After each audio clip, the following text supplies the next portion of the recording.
Hello all. For some of you, this will get to you about the day that Yule starts.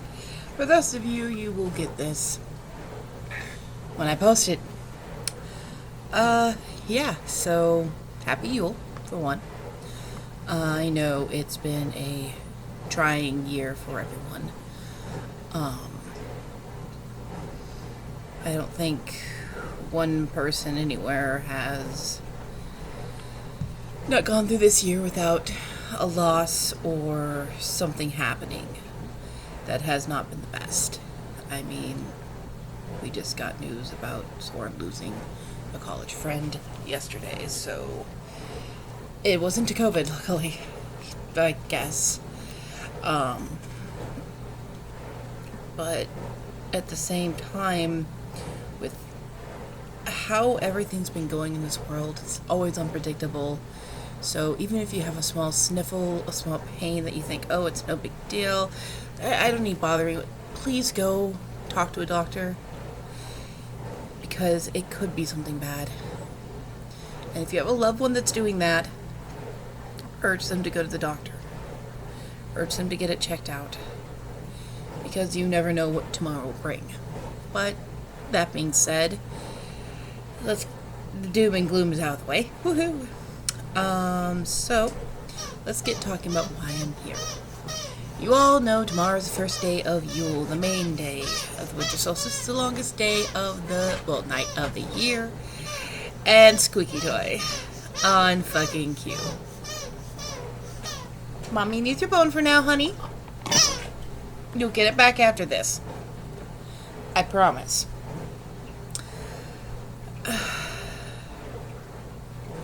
So, with the first day of Yule approaching, the longest night, a lot of people are looking forward to going, yay, I can open my gifts tomorrow. Yay, I can see the smile on my children's or spouses and or friends' faces. Oh, for us, it's going to be tonight at midnight because we have two people who are working, and it's unfair to exclude them from the celebration when we got stuff for them and they got stuff for us. But mostly we want to include them. I lied. I gave it back to them. So, I was going through my two very, very good cookbooks that I got for Yule last year from my mother. I love these books. I have found so many good things in these books. They're my favorite. This is obviously the second print. I looked through this one and I couldn't find this one's Yule stuff. It was mostly just normal apple crunches and stuff like that, jams and everything. This one is just more straight out recipes, which is fine, which is great. Awesome. This one has actually, that one was the first installment. This is the second installment. Obviously, it's thicker and I have something marked. This actually has some stories that go along with the feasts and different things. Remember Loki's spicy balls? And in here it does, oddly enough, have a Yule Feast section. Yule Feast. Traditionally a three-course Yule Feast. It uses warm winter flavors such as roast pork, which is traditionally eaten at Yule Feast in honor of Freyr. The Morse chocolate Yule log. Yeah, I'm going to attempt that one again. Developed from the original Yule log tradition, which is a trunk tree that has been was burnt over the Yule period. Unfortunately, my fireplace isn't big enough to hold a trunk log because those things are huge. So, with that being said, we're not doing the traditional Yule log for burning, but we are going to do one for eating. But we are lighting the fire tomorrow night at sundown and keeping it up until sunrise. So that's going to be a very fun night. Serving soda bread, recipe for soda bread is in this book. So, you can make a parsnip soup, which is always a very good, crisp, yummy thing to have during the cold nights, because parsnips are very, I want to say, butterily refreshing. And obviously it uses quite a bit of butter in this one. 20 grams of butter, 1 full onion, 1 clove of garlic, 1 teaspoon of fresh ginger, or half a teaspoon of ground ginger, 1 carrot, 1 celery stick. Both of those have to be chopped, by the way. I want the garlic and the onion. 1 teaspoon of dried thyme, 4 medium-sized parsnips, sliced thinly, 500 milliliters chicken or veggie stock. Either or, you can make this more vegetarian friendly, or you can just make it chicken. Salt and pepper for seasoning, that's as you wish. Sour cream for seasoning and extra creaminess.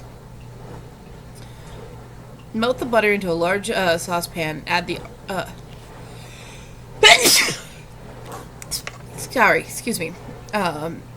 add the onion, garlic, ginger, carrot, celery, and thyme, and cook that for about 15 minutes or until the onion softens. Add the slices of parsnip to the stock. Stir and bring to a boil, then reduce to a simmer. Cover with the lid and leave to simmer for about 15 to 20 minutes until the veggies have softened.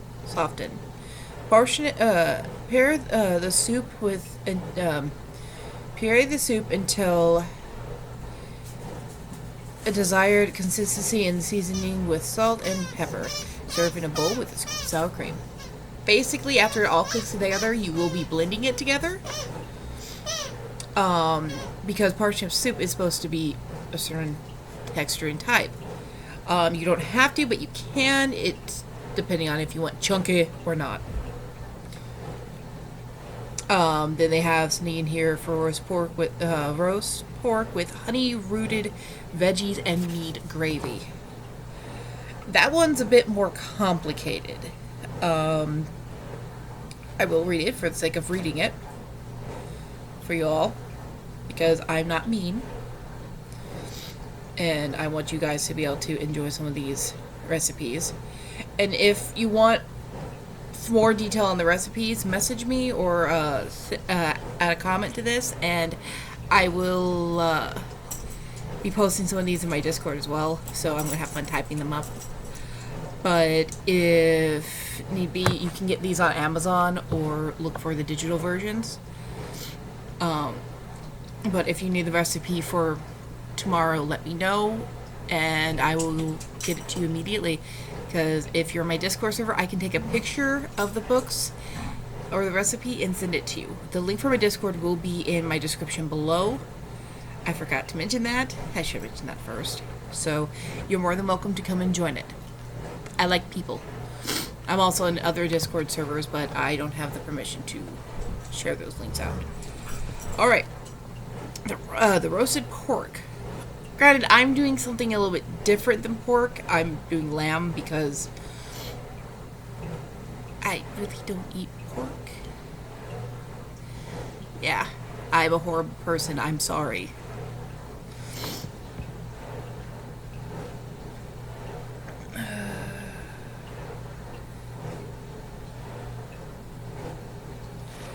So, ingredients. 2 kilograms, or 2 pounds. That's one thing I forgot to tell people. This is also obviously not in America. 2. Okay. Which is 4 pounds actually. So yeah, that was wrong. 2 kilograms is 4 pounds. Of boneless leg of pork, skin removed, leave on layers of fat. So you want to leave some of the fat on, because it's supposed to crisp. 1 bushel of rosemary or thyme, 3 large onions, one in slices, one in little puree slices, 2 peeled and cut into wedges. 3 large carrots cut into 1 centimeter chunks. 2 large parsnips cut into the same way the carrots. 1 swelled. What the heck is that? Yay, Google!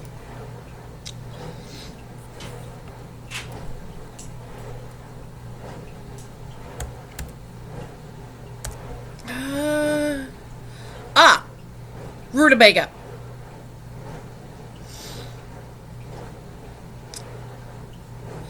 One rutabaga.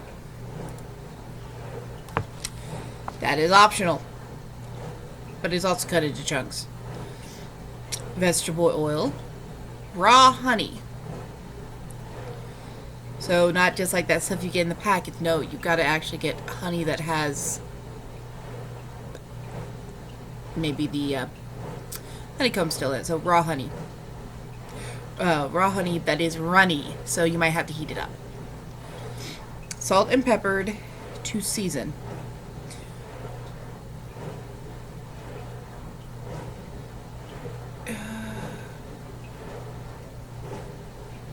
Gravy, granules, basically like to make gravy, and 200 milliliters of mead. So you're gonna have to get mead if you can, which I need to get some tomorrow.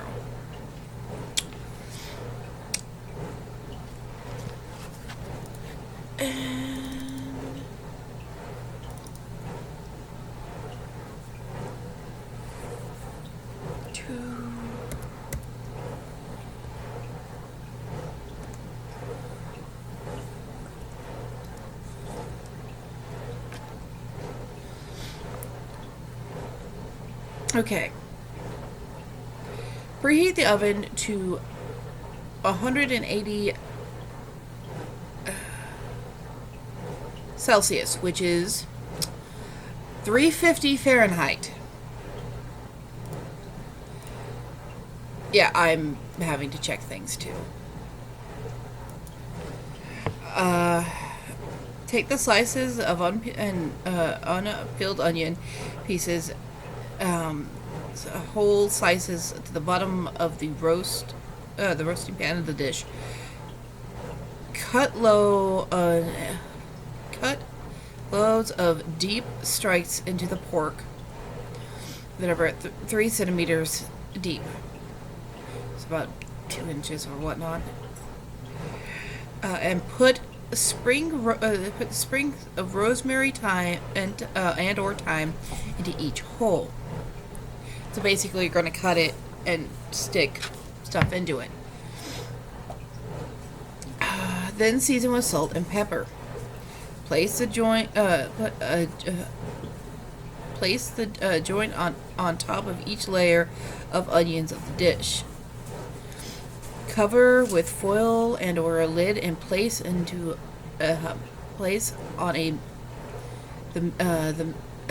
into the oven.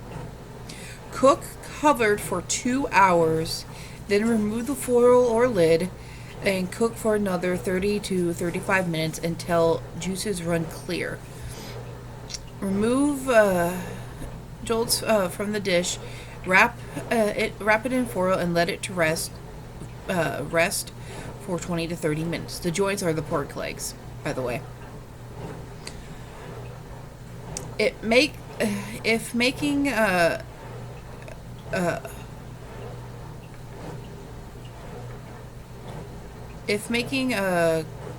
cracking, take the removable ribs, source very sharp knives, and slice with lots of salt and pepper. That one actually doesn't work for this. While the meat is cooking, place all the other veggies into another roasting dish, adding enough oil on top to coat and season with salt and pepper. Place into oven for 30 to 40 minutes. Once they are cooked, pour over a contents spoonful of honey tossed together and placed back into the oven for about 10 more minutes. The meat roasting dish will have far enough juices for the meat. Mash the onions into the juices and pour through a strainer into a saucepan. Add the meat to the juice and bring to a simmer over medium heat. Add some boiling water and enough gravy powder to make a thickened gravy. So basically, what you're going to do is you're going to take all the goody drippings from the meat cooking, and you're going to use that. You're going to drain out all the chunkies, and you're going to put the juices and whatnot into the pan to help the meat to enhance the flavor of the gravy. Caress the meat with the thickened sauce and serve with veggies, garlic, and some bread. So that one basically is a lot of steps, and I'm doing that with lamb.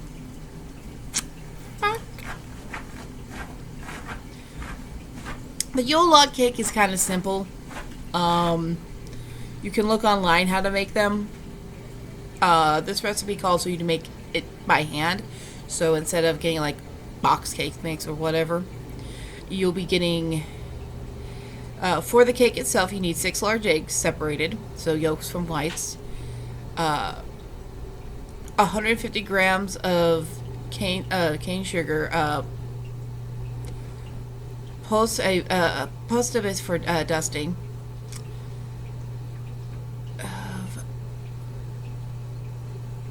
then you need plus of it for dusting, so you're also going to need powdered sugar, I believe it is, because it's castor sugar, which, yes, going back to Google.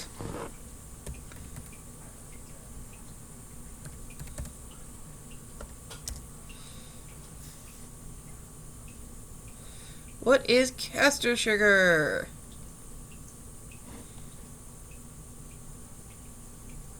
Yeah, it's regular sugar. You're gonna need some. Plus, put a little bit aside for dusting. 50 grams of cocoa powder. 1 teaspoon of vanilla extract. Teaspoon, not tablespoon. Fuck. For the filling, you'll need double cream, icing sugar. Basically, you make it to your taste or liking. For the chocolate ganache, you'll need 250 milliliters double cream, 250 grams of dark chocolate, and sugar icing to dust. Which icing sugar is not hard to find. That's also known as powdered sugar.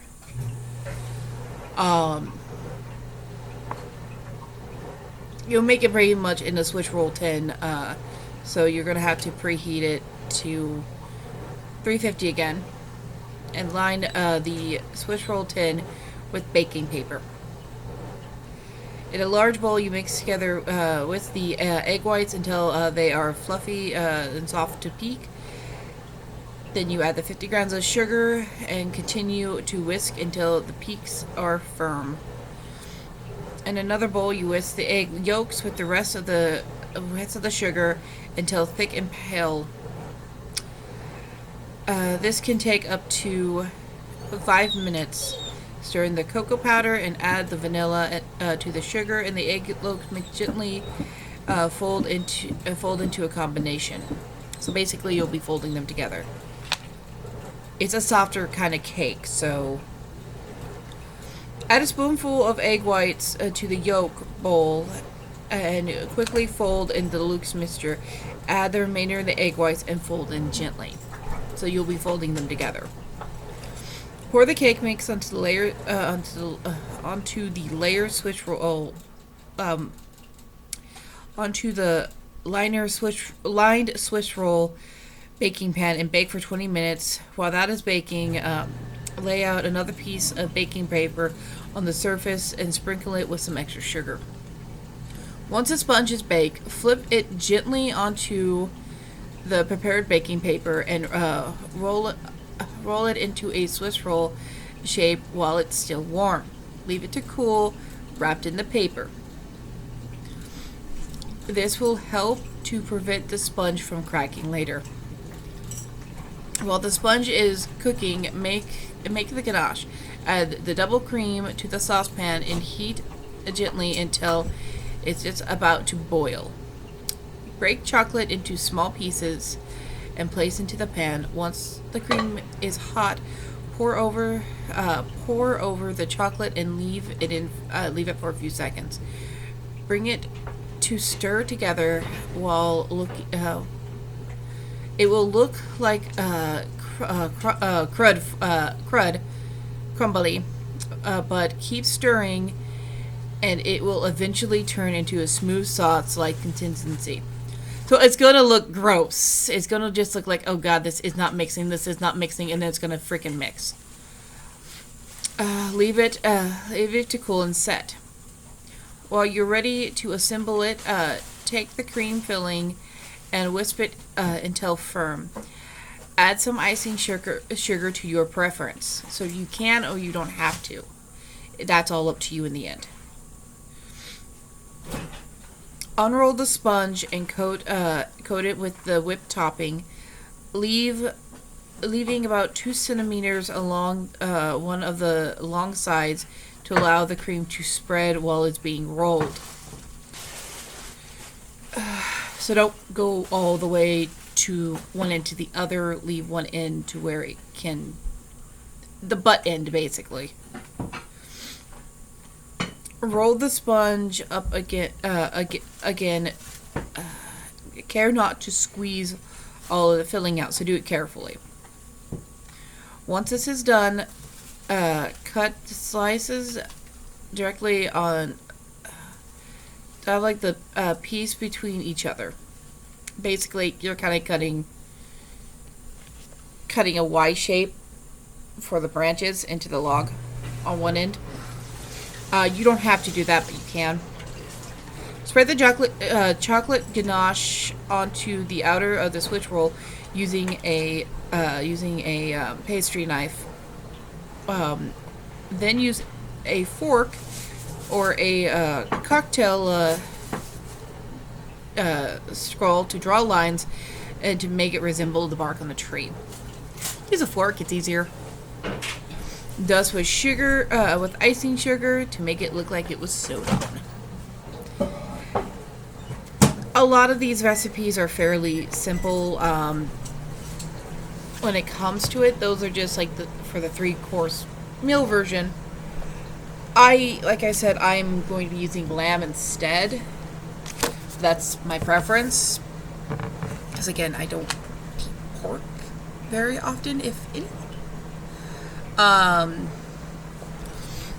But if you get this book, there's a lot of good recipes. It even has how to make wines, meal wine. It has apple spice vodka, golden apple ale, how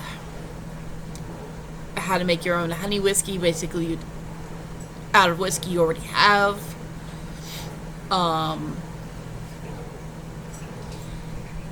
It has things that you can do with stuff that's already made and stuff that you can make yourself. It does have a recipe to make mead. Be very careful when making mead because you will have the batches explode on you if you're not careful and have it properly pressurized. As funny as I would love to see the fail videos for that, please don't blow yourself up with mead. So I would suggest, if you want to eat like a Norseman, these books.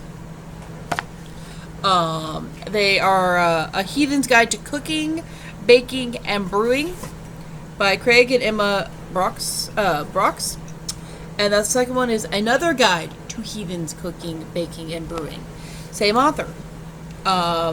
They're from the UK. They're a fun read. They're a good book. And they're a good cooking book. Like I said, you'll have to use probably Google if you don't know how to transfer Fahrenheit, Celsius to Fahrenheit, or basically not using any American measuring systems because we suck for some reason and we don't know how to get along with the rest of the world and use the same damn thing. Because, oh no, we have to be special. Yeah. Still bitter about that one. But I'd suggest getting these. My mom got them from Amazon. But you could probably get them from Amazon, from a bookstore, looking them up online. I would highly look into these if you're a cook or you know someone who is a cook, because there are things in the recipes that they even say you can substitute very easily. So with that, I want everybody to have a happy Yule and enjoy the 21st to the 1st.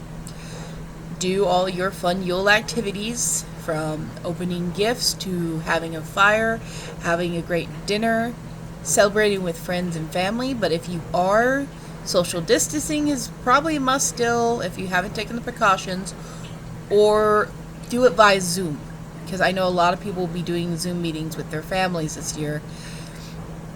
As much as it sucks, it's for the better and it's for everybody's safety, because we all want this to be a good and happy year. So love your family, do what you can, be safe, and blessed be.